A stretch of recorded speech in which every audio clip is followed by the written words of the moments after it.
बाळासाहेबांच्या तमाम शिवसैनिकांना तुमच्या ह्या अनिश गाढवेचा, बाळासाहेबांच्या लहानशा शिवसैनिकाचा आणि शिवसेनेच्या प्रवक्त्याचा मानाचा जय महाराष्ट्र. शिवसैनिकांनो, शिवसेना एक वादळ या तुमच्या हक्काच्या व्यासपीठाला तुम्ही सर्व शिवसैनिकांनी लाखोंच्या संख्येने सबस्क्राइब जरूर करावं ही तुम्हा सर्वांना पुन्हा एकदा विनंती करतो. आपल्या सर्वांना एक जाहिरात चांगलीच आठवत असेल. एक भारतीय ऑफिसर आणि एक पाकिस्तानी ऑफिसर असं सीमेवर उभा आहे. त्यांच्या हातामध्ये चहा आहे काय मला माहित नाही, पण ती जाहिरात चांगलीच गाजून गेली. त्याच्यातले बोल असे आहेत, त्याचे डायलॉग असे आहेत. तो पाकिस्तानी ऑफिसर भारतीय ऑफिसरला, त्या जवानाला विचारतो, इंडिया में क्या चल रहा है. आणि मग त्या प्रोडक्टची ब्रँडिंग आहे, इंडिया में फॉग चल रहा है वगैरे वगैरे. सध्याच्या घडीला एखाद्या परदेशी नागरिकाने असा प्रश्न तुम्हाला जर विचारला, इंडिया में फिलहाल क्या चल रहा है, भारतात सध्या काय चालू आहे, हिंदुस्थानात सध्या काय चालू आहे, तर तुमच्या तोंडून नकळत का होईना हे उत्तर मात्र नक्की निघेल की भारतामध्ये सध्या लोकशाहीची थट्टा मस्करी चालू आहे. लोकशाहीला कसं गाडायचं, कशी लोकशाही कमकुवत करायची, लोकशाहीचा कसा गळा आवळायचा, याचे बेत रचायचं काम भारतामध्ये सध्या नित्यनेमाने इमाने इदबारे चालू आहे. हे उत्तर तुमच्या तोंडून नक्कीच निघेल. आणि होय, तशी उदाहरणं देखील आहेत. मजाक उडून ठेवलाय लोकशाहीचा. अगदी काल परवाचंच ते उदाहरण पहा ना, ओम बिर्लांचं. ओम बिर्ला तुम्हा सर्वांना परिचयाचे. या भारताच्या पवित्र संसदेचे, लोकसभेचे ते अध्यक्ष आहेत, लोकसभा अध्यक्ष. ओम बिर्लांनी काय केलं? अनुच्छेद 10 पक्षांतर बंदी कायदा. खऱ्या अर्थाने यांना या सगळ्या कायद्यांची माहिती आहे. हाच मुळात स्वतःमध्ये एक विनोद. पक्षांतर बंदी कायदा जास्तीत जास्त मजबूत व्हावा, पक्षांतर बंदी कायद्याचं कुठेही उल्लंघन होऊ नये. हा कायदा इतका मजबूत असावा की आमदार खासदारांना याचा खौफ असला पाहिजे. कुठे पक्षफुटी, हे सगळं कागदावर हो. हे सगळं कागदोपत्री घोडे नाचवले जाणार ह्या सगळ्या गोष्टींचे. ते ब्रिटिशांच्या काळात असंच असायचं. तुमच्या अधिकारांचं संरक्षण, मानवाधिकारांचं संरक्षण. आता मानवाधिकारांचं संरक्षण पाकिस्तान सारख्या एखाद्या राष्ट्राने करावं असा एखादा विनोद तुम्ही पाहिला असेल. मला वाटतं बरेचसे चित्रपट आलेत ह्या गोष्टींवर. मानवाधिकाराचं संरक्षण पाकिस्तान सारख्या राष्ट्राने करावं असा विनोद म्हणजे पक्षांतर बंदी कायद्याचं संरक्षण किंवा त्या कायद्याला मजबूत करण्याचं काम भारतीय जनता पक्षासारख्या एखाद्या पक्षाने करावं. हे इतकं चपकल शोभतं एकमेकांना, इतकं जुळतं हे. हा जरी विनोदाचा भाग असला, बऱ्याच आपल्या शिवसैनिकांनी ह्या गोष्टीची खिल्ली उडवलेलीच आहे चांगली, की ओम बिर्लांनी ज्यावेळेस असा काही विचार मनामध्ये आणला लोकसभेच्या अध्यक्षांनी की अशा प्रकारे पक्षांतर बंदी कायद्याची एखादी समिती असावी, ज्या समितीने हे सारे निर्णय घ्यावेत, कशा प्रकारे पक्षांतर बंदी कायद्यामध्ये सुधारणा येतील, त्याच्यामध्ये अभ्यास होईल, रिसर्च होईल आणि हा अधिकाधिक मजबूत केला जाईल. आणि ह्याच्या अध्यक्षपदी आता तुम्ही भूषण म्हणा काय म्हणा मला माहित नाही, महाराष्ट्राच्या विधानसभेचे सन्माननीय लवाद ट्रायब्युनल यांना ठेवलं गेलं. सन्माननीय ह्या लवादांना त्याचा अध्यक्ष केलं गेलं, ज्यांचं नाव आहे राहुलजी नार्वेकर. राहुल नार्वेकरांना ह्याचा अध्यक्ष केला गेला. आता लक्षात घ्या शिवसैनिकांनो, मी बरेचसे मीम्स पाहिले शिवसैनिकांचे. मी त्यातले काही निवडक तुमच्या सर्वांसमोर घेऊन पण आलोय. म्हणजे राज्य महिला आयोग, हे तुमचेच मीम्स आहेत बरं. राज्य महिला आयोगाच्या अध्यक्षपदी राखी सावंत यांची निवड होणं, जसं मुलींच्या वसतिगृहांवर वॉर्डन म्हणून कुठल्या तरी एका बाबाला घेऊन येणं, किंवा पॉन प्रतिबंधक समितीवर मुलुंडचा आमचा भापटा बोबड्या त्याला घेऊन येणं, किंवा देशातली गुन्हेगारी कमी करण्याच्या समितीवर अध्यक्षपदावर दाऊद इब्राहिमला घेऊन येणं. हे अशा प्रकारचा विनोद करून ठेवलात. पक्षांतर बंदी कायद्याला मजबूत करण्याच्या समितीवर अध्यक्षपदावर तुम्ही राहुल नार्वेकर आणूच कसे शकता? खऱ्या अर्थाने तुम्ही विचार करा, हा सुप्रीम कोर्टावर तर दबाव नाही ना, कारण ही सगळी घटना न्यायप्रविष्ट आहे. हे जे काही चाललंय हे न्यायप्रविष्ट आहे. त्यांच्या दिलेल्या निर्णयावर सुप्रीम कोर्टात याचिका पेंडिंग आहे. असं असताना राहुल नार्वेकरांना ह्या समितीचा अध्यक्ष बनवून तुम्ही सुप्रीम कोर्टावर दबाव आणू इच्छिता का? ही देखील एक घटना आणि ह्याची नोंद घेतली गेली पाहिजे सुप्रीम कोर्टाकडनं. ज्या व्यक्तीच्या पदाची, ज्यांना तुम्ही अध्यक्ष, विधानसभेचे अध्यक्ष म्हणून, ज्याच्या पदाची निर्मितीच मुळात ह्या सगळ्या कांडामधून घडली. कारण हे सगळं कांड घडलं नसतं तर हा माणूस अध्यक्ष होऊच शकला नसता. ज्याच्या पदाची निर्मिती या सगळ्या कांडामधून घडली त्याला त्या समितीचा अध्यक्ष बनवणं तर खऱ्या अर्थाने किती न्याय देईल त्या पदाला. त्या समितीच्या अध्यक्षपदावर राहून देशाची लोकशाही मजबूत केली जाईल, की देशाच्या लोकशाहीचे अजून धिंडवडे कसे निघले जातील किंवा आणखी काही पक्ष कसे फोडले जातील ह्याची तयारी केली जाईल, ह्याचा देखील विचार करा. आज ह्या सगळ्याचा निकाल ठीकसा लागला नाही, त्याच्यामुळे राष्ट्रवादी काँग्रेस फुटली. त्याच्यानंतर आता जनता दल युनायटेड ह्या युद्धातून त्यांनी माघार घेतली. शेवटी प्रत्येकालाच लढणं जमत नाही. आम्हाला अभिमान वाटतो आमच्या पक्षप्रमुखांचा, श्रीमान उद्धव बाळासाहेब ठाकरेंचा अभिमान वाटतो, कारण त्यांनी या लढ्याला स्वीकारलं. कारण हा महाराष्ट्र आहे आणि महाराष्ट्राचे पक्ष आहेत. शिवसेना कधी झुकू शकत नाही. शिवसेना कुणापुढे मिंधेगिरी करू शकत नाही. शिवसेना लढली, वेळ प्रसंगी 2 शकलं झाली, पण काय फरक पडतो? साराच्या सारा शिवसैनिक उद्धव साहेबांच्या पाठीशी उभा राहिला. या कायद्यांच्या खेळामध्ये, या कागदपत्रांच्या खेळामध्ये तुम्ही शिवसेनेला अडकवलात, शिवसेनेचं नाव चिन्ह काढून घेतलात. फरक काय पडतो? ठाकरे म्हणजे शिवसेना आणि ठाकरे हाच ब्रँड, या महाराष्ट्राचा ब्रँड म्हणजे ठाकरे. काहीच फरक पडला नाही.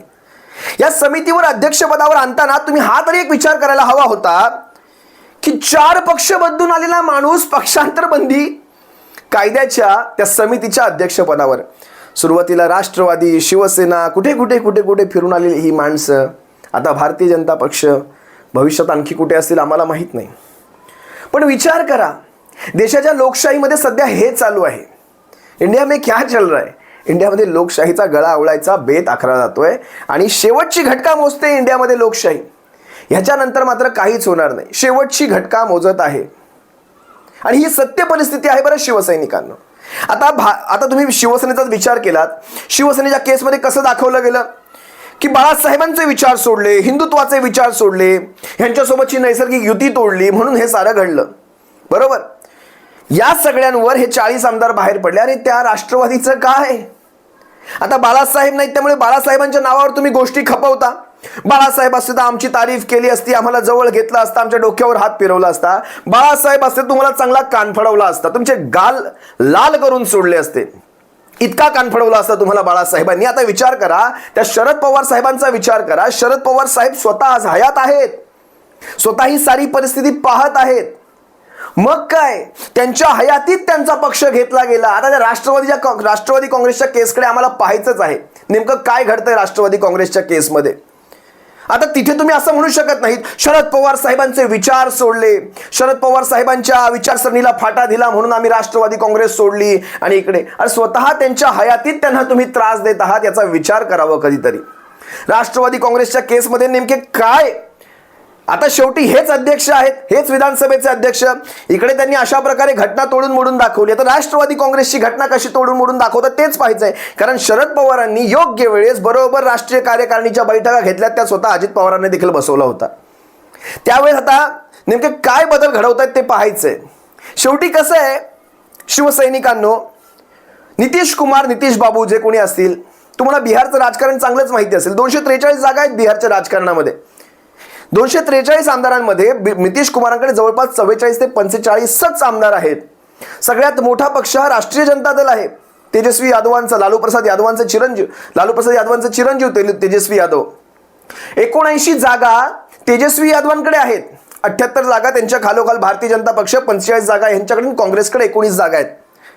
विचार करा, त्या राष्ट्रीय जनता दलाचे आभार मानावे लागतील किंवा त्यांचे धन्यवाद द्यावे लागतील या अशा कठीण परिस्थितीत. बघा, लालू प्रसाद यादवांवर काय व्हायच्या त्या आजपर्यंत टीका झाल्या, त्यांचे मजाक उडवले गेले. आतापर्यंत आपण त्यांचे बरेचसे कॉमेडी व्हिडिओज पाहायचो वगैरे. पण लालू प्रसाद यादवाचा आज देखील अभिमान यासाठी वाटतो कारण हा माणूस शेवटपर्यंत तत्वांवर राहिला. भाजप विरोध तर भाजप विरोधच.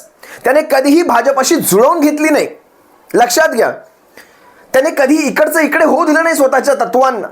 भले माणूस किती शिकलेला आहे काय माहित नाही, पण त्या माणसाने कायमपर्यंत आणि त्याच्या मुलामध्येही तेच गुण उतरले ना. शेवटी आपल्या राज्याविषयी एक अभिमान असायला हवा असतो.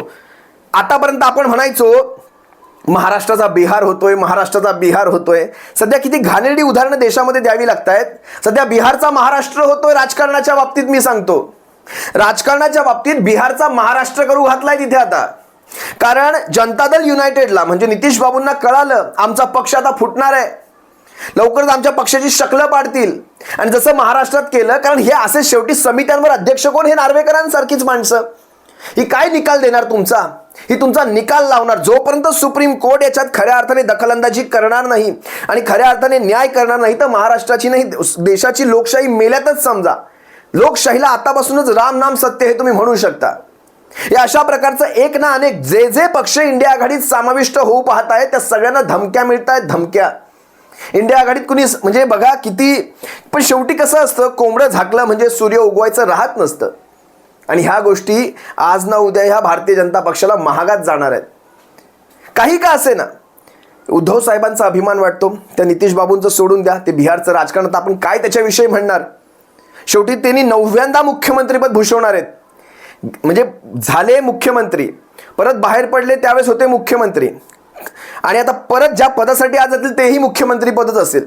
जसं अजित पवारांचा महाराष्ट्र होतं, मी बरोबर उदाहरण दिलं, बिहारचा महाराष्ट्र होऊ पाहतोय. आणखी काहीच नाही. तुर्तास इथेच थांबतो, तुम्हा सर्वांची रजा घेतो. पण ह्या अशा समित्यांच्या अध्यक्षपदी नार्वेकरांसारखी व्यक्ती बसवली जाते. नार्वेकर, त्यांचा मी तुम्हाला व्हिडिओ दाखवतो, हा शेवटी हा व्हिडिओ पहा. नार्वेकर कसे म्हणतायत, कशा प्रकारे आम्ही याच्यामध्ये आणखीन मजबूत करू. ज्यावेळेस नार्वेकरी अशी वाक्य वापरतात ना, त्यावेळेस मनामध्ये कुठेतरी ना हसू फुटत असतं की कोण म्हणतं ही वाक्य. या नार्वेकरांसारखी व्यक्ती, तुम्ही हा व्हिडिओ देखील पहा. तुर्तास मी तुमची रजा घेतोय, पण ह्या सगळ्यांवर व्यक्त व्हायला शिका सर्वसामान्य नागरिकांनो. जर आज तुम्ही व्यक्त नाही झालात तर आज चला ठीक आहे, ह्या गोष्टी राजकारण, उद्या तुमच्या आमच्या घरात देखील या गोष्टी घुसतील, मात्र तिथे आपण त्यांना थांबवू शकणार नाहीत. तुर्तास रजा घेतो. सप्रेम जय महाराष्ट्र. बाळासाहेबांच्या शिवसैनिकांनो, काळजी घ्या. पक्षांतर बंदी कायदा समितीवर राहुल नार्वेकर. 10 पक्ष बदललेल्या माणसाला का नेमलं? नार्वेकरांच्या नियुक्तीवर विरोधक बरसले. शिवसेना आमदार अपात्रता निकालावरून विधानसभा अध्यक्ष राहुल नार्वेकर विरोधकांच्या रडारवर आलेत. पक्षांतर बंदी कायद्याच्या कीस पाडणाऱ्या याच नार्वेकरांची आता पक्षांतर बंदी कायद्याच्या पुनर्विचार समितीवर नियुक्ती झाली आहे. लोकसभेचे अध्यक्ष ओम बिर्ला यांनी पक्षांतर बंदी कायद्याचा पुनर्विचार करण्यासाठी समिती स्थापन करण्याची घोषणा केली. या कायद्याचा आढावा घेण्यासाठी नार्वेकर यांच्या अध्यक्षतेखाली समिती स्थापन करण्यात आली. याबाबत घोषणा करतानाच ओम बिर्ला यांनी पीठासीन अधिकाऱ्यांच्या जबाबदारीवरून मार्गदर्शन केलं. महाराष्ट्र विधानसभा के स्पीकर राहुल जी को बहुत बहुत बधाई देता हूं, जिन्होंने यहां पर अच्छा प्रबंध किया, चर्चा संवाद के लिए एक अच्छा वातावरण उपलब्ध कराया और एक बेहतरीन प्रबंध उन्होंने किया है. उसके लिए मैं उनको विशेष रूप से उनकी पूरी टीम को साधुवाद देता हूं. दरम्यान नार्वेकरांची निवड केल्यानंतर महाराष्ट्रातलं वातावरण चांगलंच तापलंय. शिवसेनेच्या आमदार अपात्रता सुनावणीत नार्वेकरांनी भाजपाचे हस्तक म्हणून निर्णय दिला होता अशी टीका केली आहे. तर नार्वेकरांची निवड योग्य आहे असं भाजपानं म्हटलं. काय महान माणूस आहे, का अभ्यास. डॉक्टर आंबेडकरांनंतर हेच घटनाकार त्यांना सापडले का?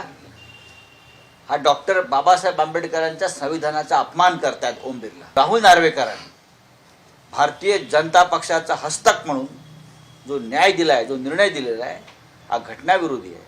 स्वतःलाच पक्षांतराची चाड नाही, स्वतः 10 पक्षांतर केलेले गृहस्थ आहेत, त्यांना तुम्ही त्या पक्षांतर विरोधी त्या समितीवर बसवता. यासारखा देशाच्या संविधानाच्या घटनेचा आणि पार्लमेंटचा अपमान नाही. एखादी गोष्ट जेव्हा आपल्या विरुद्ध गेली आहे, त्या विरुद्ध गेल्यामुळे त्यांना सर्व लोक चुकीचे दिसतात.